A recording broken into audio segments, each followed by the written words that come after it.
Hi there, this is Dawn Del Vecchio, and you can find me at this YouTube channel or dawndelvecchio.com. And in this video, I'm going to talk about the shadow in a bit of a different way than part one. So this is part two of a conversation about what is the shadow in terms of our own personal psyches and the collective. So in this video, we're not going to look at what the shadow is or the context of the history and all of that stuff. You can find that in the link below this video in part one. In this video, I want to focus on the three primary ways that I see that people are dealing with or not dealing with their shadow. And so now you can look here at this diagram.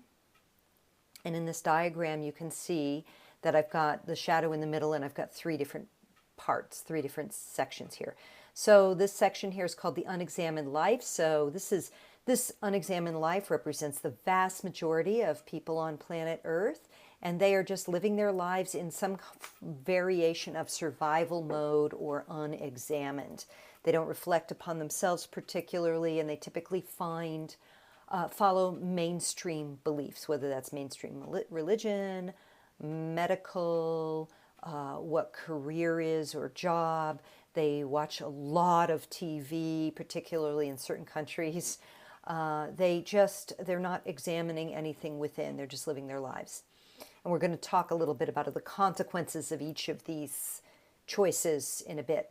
But let's go over them all first. And then we have the next group of people. And these are people who are on a spiritual path. They recognize that there's something deeper, there's something more, and they probably also recognize there's something really wrong. And so they're seeking a spiritual solution. However, they're doing what's called spiritual bypass, which is using spiritual justifications to avoid painful feelings and emotions. Spiritual bypass. And then we have what I call the work of our times. And these are the people who are doing the shadow work, the shadow workers. And so now I want to talk about each of these in turn, just the way we looked at them. So let's look first at the unexamined life. Again, this is the majority of people, and they're going about their lives within their cultures. This is not American phenomena or a Western phenomena. This is everywhere on the planet. And they follow basically the dictates of whatever they were raised with. Now, again, and I'm not talking about indigenous cultures either, who are still very connected with the ancient wisdom. Few that there are left of that. I'm talking about mainstream folks in all the continents. So whether they are living in relative comfort and wealth with careers and cars or homes or whatever, or they're really struggling in destitution and poverty, the common denominator here is that they are not deeply examining their lives. So they follow mainstream religions. They believe what they are told through media, news, leaders, etc. They spend a lot of their time either in entertainment or work. Or, we say in the States here, what was that thing about like working for the weekends, that kind of thing. And some people don't even have the luxury of that. So they're not turning within. They haven't looked within. They're just basically coping with life on whatever level. Maybe they're chasing wealth and fortune. Maybe they're keeping up with the Joneses. And maybe they're just literally living hand to mouth. Again, common denominator, unexamined. They're not looking within. Now, what happens with unexamined, sort of the negative consequence, if you will, is that they look outside themselves for the answers, and they look outside themselves to blame or to find the reasons for any unhappiness or negativity they're experiencing. So that could be anything from, I have this job and I don't like it and it's kind of a drain and I'm going to work for 20 more years and then I get to retire. But there's, I don't want to give up this job because I don't know if I'll get another one. Very externally focused. Or You know, I've had a series of really unhealthy, dysfunctional relationships because I was raised in a dysfunctional family, or I was abused, or, you know, my father or my mother was an alcoholic or whatever. It's external. There's an external reason. Or I go to church or synagogue or chapel or whatever it is weekly because this external God says that these are the rules and the laws of what I need to do, and if I want to get to heaven or find nirvana or whatever the ultimate spiritual answer is, I have to do these external acts and reach for that divinity outside myself. Or what else would be another one? You know, there's a lot of problems on the planet, but I can't solve them myself because they're controlled by the powers that be, and so it's not something I can do. My best bet is to, you know, be as cooperative as possible and just do my work. But the control of my reality is out there, and that's really a lot of the common thing now. So what this can manifest as is everything from victimization to victimizer. So I'll give you an example of something I saw recently. Actually, I'm seeing it a lot recently in a close circle of mine. One person really working on themselves, a sibling living an unexamined life, deeply struggling with alcohol abuse, drug abuse, and some kind of apparently childhood trauma, has decided, this person in difficulty and pain has decided to blame all of their misery on their other sibling. So 50 years, or say 40 years maybe, of making choices to abuse alcohol, to not deal with one's issues, to you know, stay in misery-inducing jobs, has become that sibling's fault. How could that be? They've not even been near each other for decades. But according to the unexamined life person, it's not their responsibility, it's not their fault. It all stems from one thing that this sibling did to them when they were 8 or 9 years old or something. So this is the result of an unexamined life. It's the perpetuation of misery through the generations. So here's another way we see it. My dad was an alcoholic, so I married an alcoholic. Actually, that's not true for me. I'm just saying. Or my dad was an alcoholic, and so I'm an alcoholic. My dad beat my mom, and now I beat my mom. My dad, you know, my mom cheated on my dad and left for some other guy, and so I am a runaway bride. These are the kinds of things we see in the intimate personal life when it comes to an unexamined life. And on the bigger scale, of course, it's obedience to authority, even if that authority tells us to kill, maim, torture, etc. You know, well, I didn't want to kill anybody, but, you know, here I am, you know, and I have to obey my commander or whatever. Unexamined life. So what happens with the unexamined life is that all of that shadow material that they've received and recreated for themselves then gets passed on to the next generation. So that's the one. Now we move to the spiritual bypass. And again, this is where people begin to realize, and they could be religious or spiritual, so non-denominationally spiritual, either way.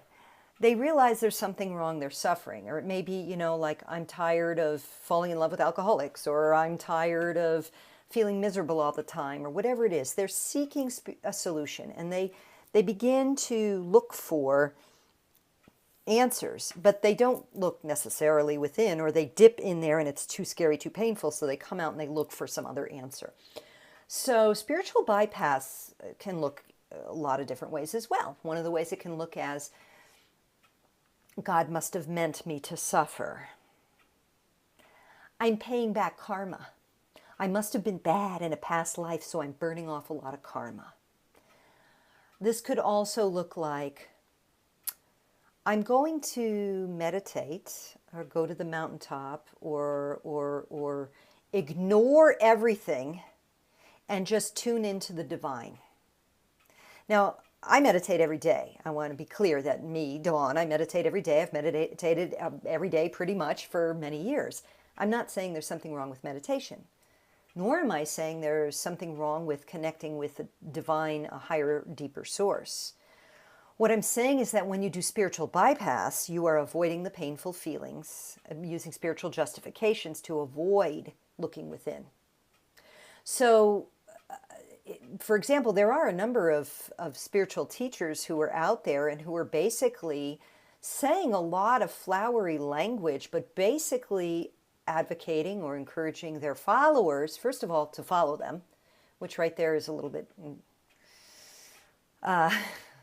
we won't go there right now. But then the other thing is just to basically say, look, all you need to do is meditate. You don't deal with that stuff. Ignore it. Ignore it. Just the answer is to just connect with the divine and disregard all the other inner turmoil that's arising. Now, I think there is a place for creating that space and that peace. I just don't think it in and of itself is sufficient, particularly if there's a tremendous amount of shadow material, trauma, distress, dismay, or unactualized self going on within. It's an inefficient and ineffective solution.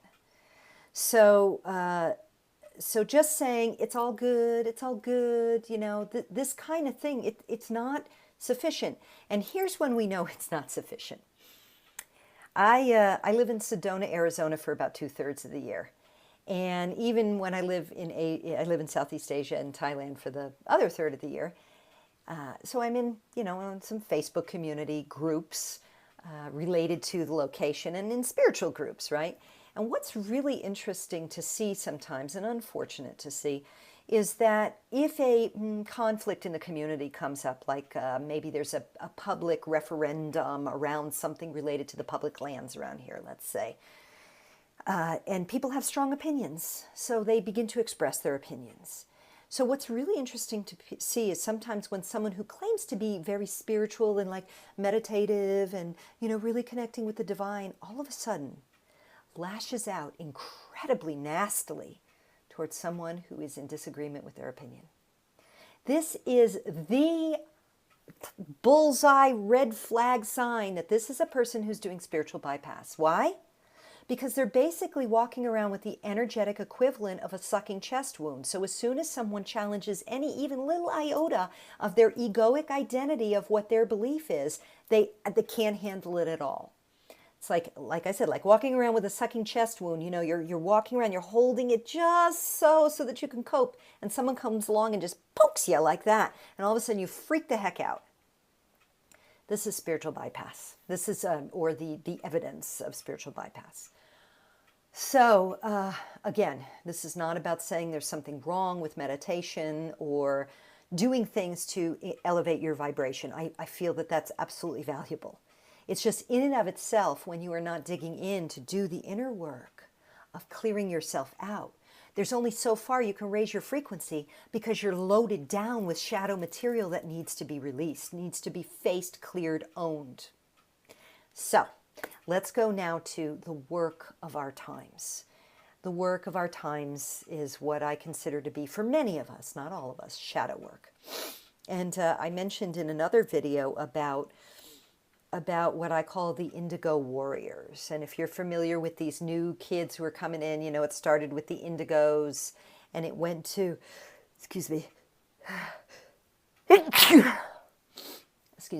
went to, now we see kids being birthed and coming in who are what you might call crystal kids or rainbow kids. And I'm not an expert on these things, but what I do know is that the indigos are the ones who came here.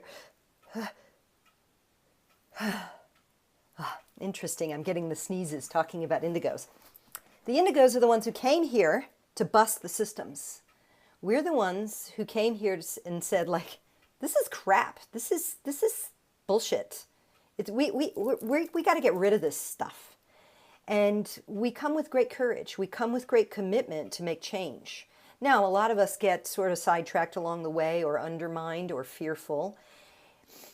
And the reason that is because we don't go in and do our shadow work. So we lose our courage, we lose our gumption. So I feel it's very important for us to do this, to go in, to face the thousands of years of trauma, of lineage trauma, of maybe even other incarnational stress, worry, trauma, belief systems, contractual soul agreements we made that no longer work, and also the gifts that we're hiding in the shadows. And I called it in the previous video the spiritual colonic. So we begin by digging. When you go in to dig into buried material, you can't go right to the bottom at first. You got to start at the top and you go. You know, you dig a little bit out and then a little bit more and a little bit more until you get deep, deep into the recesses of deeply buried material in order to get to the gold. And what's the gold? Self-actualization. The more that we clear out our shadow material, the more our meditations are deeply connected, the more spiritual liberation we feel, the more actualized we become, the more we have access to our gifts and abilities, the more free we are of old soul contractual agreements that no longer serve us, like agreements of poverty and chastity and other things that in other incarnations we may have made. And the more we raise our vibrational frequency in order to be in service to the frequency vibration that's raising on the planet. And when we do this, we offer that energetically to all those who can never do this work. And what else do I want? There's a whole lot of things I'd love to say about this, but I want to share one thing for sure, which is I watched a really bad movie on an airplane in the last few months called, what was it called? Oh, geez, I forget. But my son told me later it was made after a video game. And the Assassin's Creed. I know it sounds pretty intense, but in this movie, these people who were contracted over time to serve the light, to serve some protection for the planet, this is what their creed was.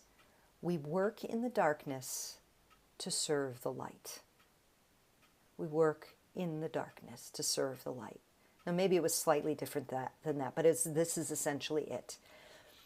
And so that's why I feel this is the work of our times. For many of us who are or identify with this courageous warrior spirit of the indigo that looks at the world around us and goes, this is crap. This is not the way we are supposed to live. We are the ones who have the courage and ability to go in and look at the shadow, go into the darkness in service to the light. And there are many people doing this, and they're not all famous, and a lot of them who are famous actually aren't doing this deeply. We're doing this to raise the vibration of the planet, to raise our own vibration, to heal our own family lineages, to heal our souls, and again, in service to the light. So if you are curious, interested in getting help, there are many different ways that you too can go into the shadow work. This isn't just something you do on your own. There are many different, let me get my little notebook out because I made some list. One thing I can say for sure is that the women's movement, the women's spirituality movement, and all the gatherings of all the women for for several decades now, has been a space where many of us, if we were able, began to do this work. We began to dig deep into our wounding, into our fear, and also into our power. And that in itself, whether we had processes and tools or not, we began to develop them.